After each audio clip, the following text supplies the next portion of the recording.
আসসালামু আলাইকুম, সবাই কেমন আছেন? আশা করি অবশ্যই ভালো আছেন। আপনাদের দোয়াতে আল্লাহ পাক আমাকে অনেক ভালো রেখেছেন। তো আজকে অন্য আরও একটি টপিক নিয়ে আপনাদের মাঝে চলে আসলাম কথা বলতে। যে টপিকটি নিয়ে কথা বলবো অবশ্যই থাম্বনেল দেখে আপনারা বুঝে গিয়েছেন ইতিমধ্যে। তারপরে একটু বলে নিই, টপিকটি হচ্ছে ডিএস কবির খানের সাথে যে আমাদের মিমে একটি গান করছিল, সেই গানটি নিয়ে মোটামুটি কমেন্ট বক্সে অনেক ধরনের সমালোচনা হচ্ছে। বিষয়টি হলো, অনেকেই কমেন্টে লিখতেছে যে কবির খানের সাথে লিয়াকে অনেক মানায়, অনেকে বলতেছে যে মিমের সাথে মোটামুটি অনেকটাই মানিয়েছে। তারপরেও যে ওর কি কি সমস্যাগুলো আছে, চলুন আমি নিজে একটু দেখে আসি বা আপনারা একটু দেখেন। চলুন, ওকে।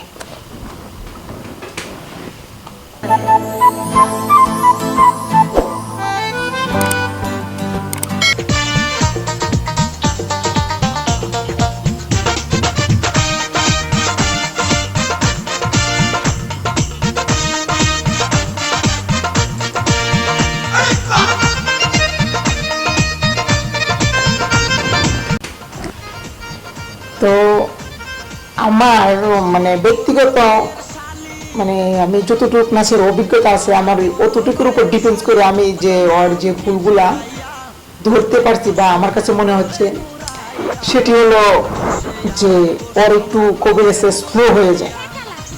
এখন আপনাদের কাছে কোন ধরনের প্রবলেম বা কোন ধরনের ভুল সেটি আমি হয়তো বলতে পারতেছি না, কিন্তু আমার কাছে মনে হচ্ছে যে মিমের একটু স্লো হচ্ছে বা মুখের এক্সপ্রেশন সেটা একটু কম কম হচ্ছে।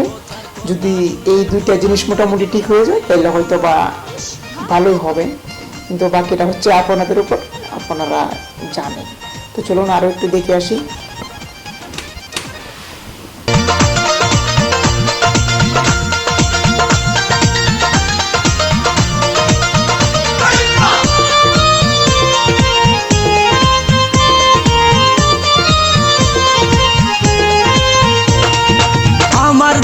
সে বিয়েন মুস্কি মুস্কি হাসে,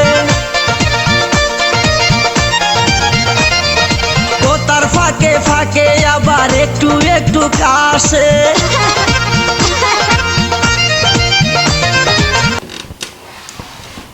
যাক, আমার কাছে এই বিষয়টি মনে হচ্ছে যে ওর প্রবলেম রয়েছে যে লিয়া কবিরের সাথে